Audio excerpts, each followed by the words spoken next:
দেখি। না না ঠিক আছে, ওই 7:32 গতেই বিয়েটা হবে। আপনি তাহলে শুক্রবার দিনই আপনার পাজিপুতি নিয়ে। সে নিয়ে আপনি ভাববেন না, শুভ লগ্নের যথা সময়ে আমি চলে আসবো। আচ্ছা তাহলে আসি মা। আসুন। আসি বাবা।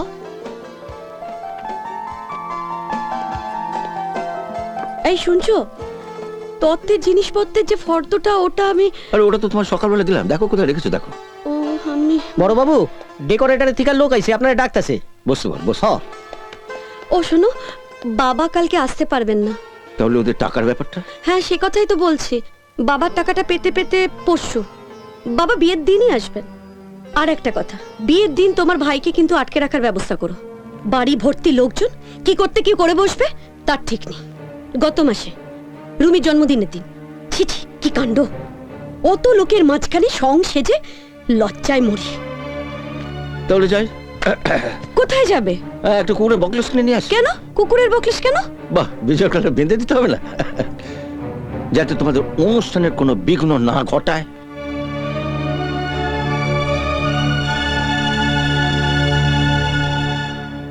হ্যাঁ রে, সুজয় এরকম করে চলে গেল কেন? রাগ হয়ে গেল? ভাইকে কিছু বললেই তো না রাগ। ও মা, এতে রাগ করার কি আছে? মাথা পাগলা ছেলে, ওর কি মতিগতির কোনো ঠিক আছে? হ্যাঁ, বাড়ি ভর্তি আত্মীয় স্বজন অতিথি, খেপে গিয়ে যদি কিছু করে বসে। দাঁড়াও না, আমিও দেখব, আগে বিয়েটা হয়ে যেতে দাও।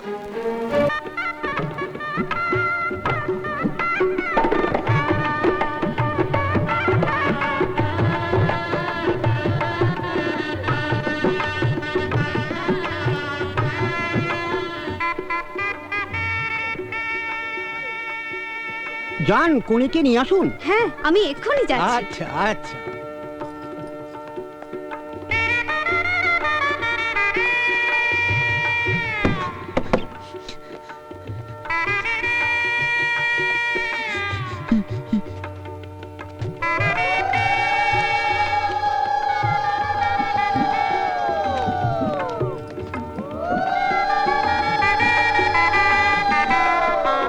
রাখো রাখো, এখানে বসা। অসম্ভব! আমি ভদ্রলোক বলে এখনো ধৈর্য ধরে আছি। অন্য কেউ হলে ছেলে তুলে নিয়ে চলে যেত। মেশমশাই, বাবা নিশ্চয়ই কোনো অসুবিধার মধ্যে পড়েছেন, না হলে তো এতক্ষণে টাকাটা নিয়ে চলে আসতেন। হয়তো হয়তো ট্রেনটা লেট। ট্রেন লেট থাকলে বিয়েটাও একটু লেটেই শুরু হবে। কিন্তু মেশমশাই, ঠিক সময় যদি বিয়েটা আরম্ভ না হয়, তাহলে তো মেয়েটা লগ্ন ভ্রষ্ট হবে। আমি তোর কি করতে পারি? প্রথমে তোমাদের কথা ছিল বিয়ের একদিন আগে আমার বাড়িতে গিয়ে টাকাটা পৌঁছে দেবে, পরে তোমরা গিয়ে জানালে বিয়ের আসরেই টাকাটা দেওয়া হবে। তোমাদের ভাবগতিক দেখে মনে হচ্ছে নাটক ফাটক করে কোনো রকমে মেয়েটাকে গছিয়ে দিতে পারলেই তোমরা বাঁচো। যাক, তোমরা আসতে পেরেছো থেকে খুব ভালো লাগছে। তোমরা ছুটি পাবে ভাবতে পারিনি। ছুটি পেয়েই চলে এসেছি। এই যে শুনছো, বাবা তো এখন এসে পৌঁছলেন না। কিন্তু অনেক রাত হলো তো। এদিকে নীল ঠাকুরপুর বাবা গো ধরে বসে আছেন যে টাকাটা হাতে না পাওয়া পর্যন্ত ছেলেকে বিয়ের পিড়িতে না বসাবেন না, না। তুমি আমাকে একটু বোঝা না, বোঝা। বলবে হয়তো জ্যামে আটকে পড়েছে তাই দেরি হচ্ছে। যা যা যা, আমি দেখছি। দাঁড়ান মেশমশাই, পুরুত মশাই, বিয়েটা এখনই শুরু করার দরকার নেই। কিন্তু লগ্ন যে বয়ে যাচ্ছে। লগ্ন বয়ে গেলে আবার লগ্ন আসবে, কিন্তু বিয়েটা হয়ে গেলে টাকাটা আর আসবে না। বাবা এসে গেছেন। হ্যাঁ, রাখো রাখো রাখো।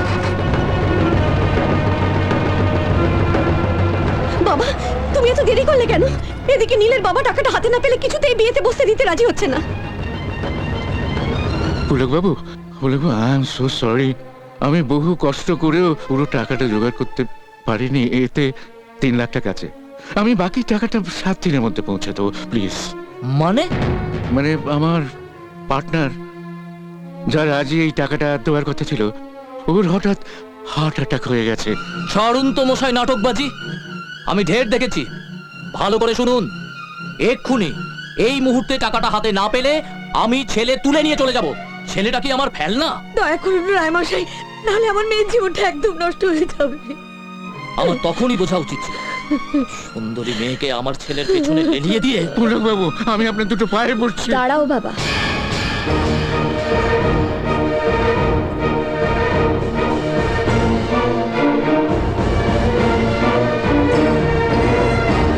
এই ছোট লোকদের সামনে আমার জন্য তোমাকে অত ছোট হতে হবে না। রুমি, আমি সারা জীবন কুমারী হয়ে থাকব, তবু এইরকম একজন শিক্ষিত মূর্খের গলায় আমি মালা দিতে পারবো না। রুমি, কি বলছো কি? ঠিকই বলছি। চোখের সামনে এত সব কাণ্ড দেখেও যে এখনো বাবার সুপুত্র হয়ে চুপচাপ দাঁড়িয়ে আছে, তাকে আমি মানুষ বলে মনে করি না। এই 21 শতকের ভারতবর্ষের মেয়েরা এতটাই অসহায় যে জেনে শুনেও বলির পাঠার মতো তাদের হাড়ি কাঠে বলি হতে হয়। আমাকে সেই দলে ফেললে আপনারা ভুল করবেন। বেরিয়ে যান, বেরিয়ে যান এখান থেকে। কোনো ছোট লোক বংশের বউ হতে আমি চাই। রুমি, ওরে চুপ কর, চুপ কর। এসব কি বলছিস তুই? না না, ও তো ঠিক কথাই বলেছে। যাদের সঙ্গে সারা জীবনের জন্য সম্পর্ক করতে যাচ্ছে তারা যদি এরকম চশমখোরের মতন ব্যবহার করে, তাদের তো চলে যাওয়াই উচিত। কি এত বড় অপমান! না না না আমি- না আমি না মশাই, চশমখোর? আমরা আমরা ছোট লোকের বংশ? এক মুহূর্ত আর এখানে না। এই সব চলে এসো, সব চলে এসো। কিছু নাই, চলে আসো, চলে আইনি। এক মুহূর্ত আর এখানে না। কিচ্ছু না, কিচ্ছু না। চলে আয়, নীল, চলে আয়, চলে আয়, নীল।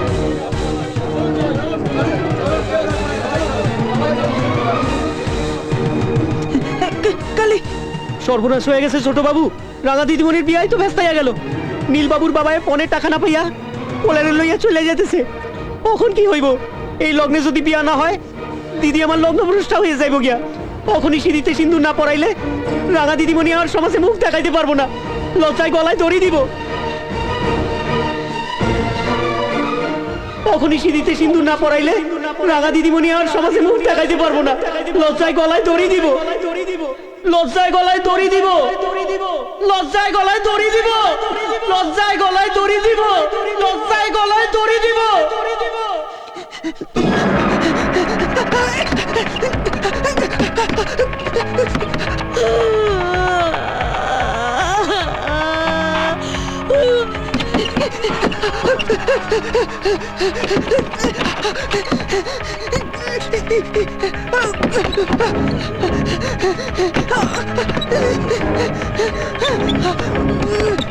কেঁদো না মা, কেঁদো না মা।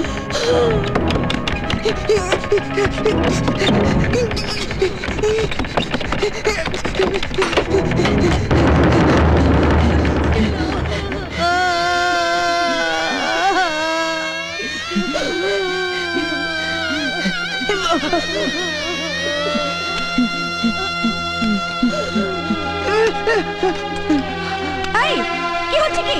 কি করছো তুমি? হ্যাঁ, তুমি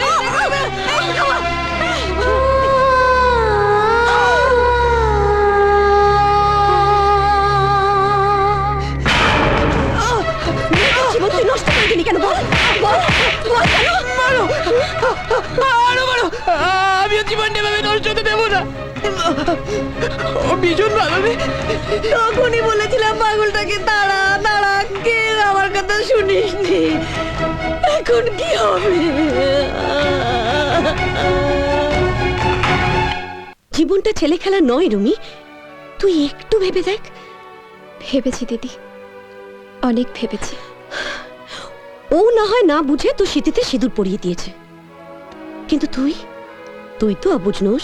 সেই জন্যই তো বলছি, ও অবুঝের মতো যে ভালোবাসার সিঁদুর আমার স্মৃতিতে তুলে দিয়েছে, তার মর্যাদা দিতে ওকে আমি স্বামী বলে মেনে নিয়েছি। রুমি, তুই কি পাগল হয়ে গেছিস? তোমরা ওকে পাগল ভাবলেও আমি জানি ও পাগল নয়।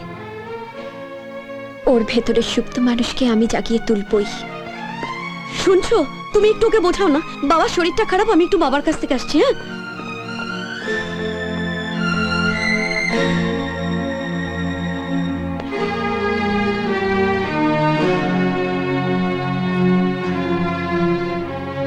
আমি যতই তোমায় দেখছি মুগ্ধ হচ্ছি।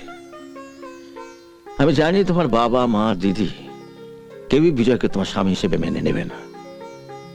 সাবিত্রী সত্যবানকে জমের হাত থেকে ফিরিয়ে এনেছিল, বেহুলা বাঁচিয়েছিল লক্ষিন্দরকে। তোমার উপর আমার পূর্ণ বিশ্বাস আছে তুমি বিজয়কে সুস্থ সুন্দরভাবে মানুষ করতে পারবে। আমি তোমাকে প্রাণ ভরে আশীর্বাদ করছি। আর থাক থাক থাক, কাল আমার ফুলশয্যা, আর কাল থেকেই আমার ব্রত শুরু।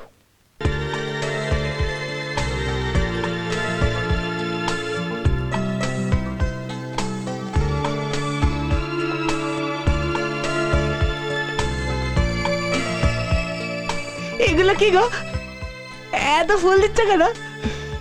আজ আমাদের ফুলসজ্জা না, তাই। ফুলসজ্জা?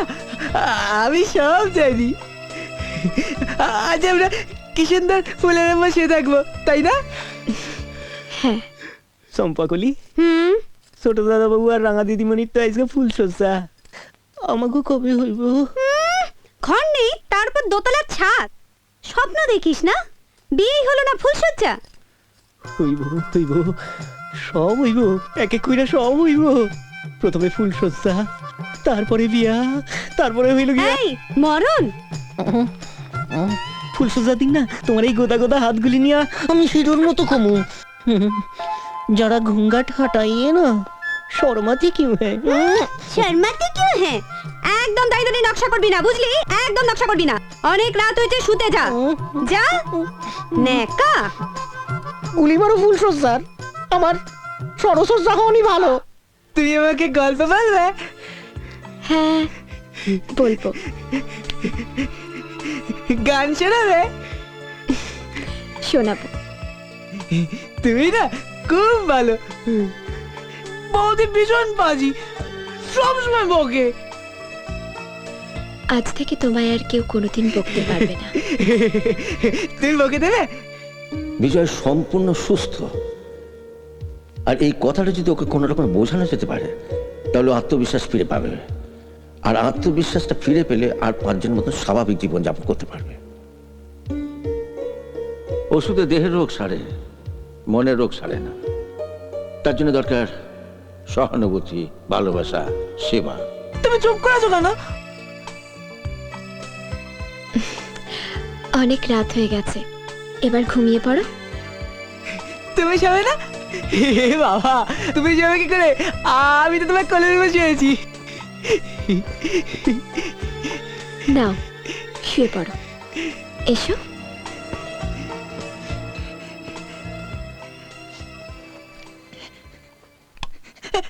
এই বাবা, লাইট অফ করলে কেন? আমার ভয় করবে তো। ভয় কিসের? আমি তো আছি।